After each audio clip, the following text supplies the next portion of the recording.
एक बार गौतम बुद्ध एक शहर में प्रवास कर रहे थे। उनके साथ एक कुछ शिष्य भी थे। एक दिन उनके शिष्य शहर में घूमने के लिए निकले। वो शहर में घूम ही रहे थे कि तभी शहर के कुछ लोगों ने उन्हें अपशब्द कहे।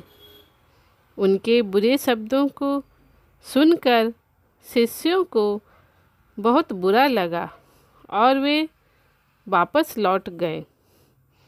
बुद्ध ने देखा कि शहर से लौट कर आए उनके सभी शिष्य बहुत क्रोध में दिखाई दे रहे थे।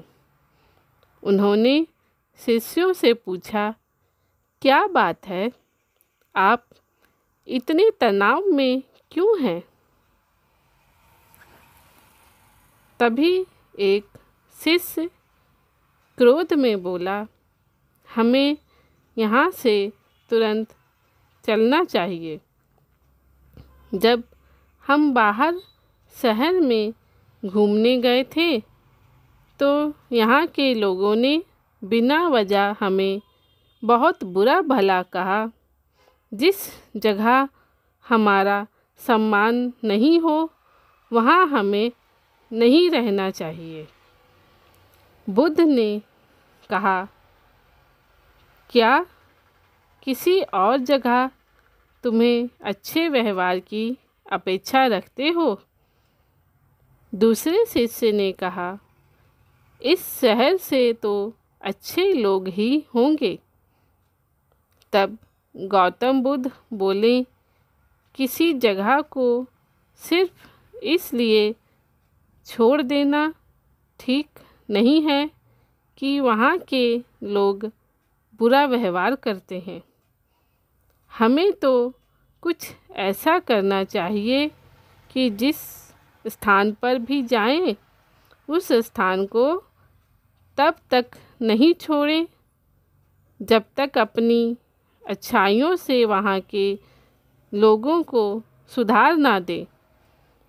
हम जिस भी स्थान पर जाएं वहाँ के लोगों का कुछ ना कुछ भला करके ही वापस लौटें।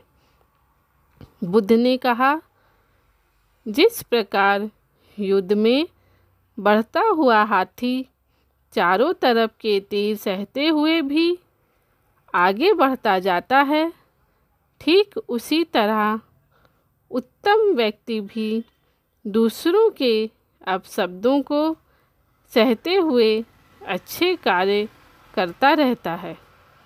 खुद को वश में करने वाले प्राणी से उत्तम कोई और नहीं हो सकता।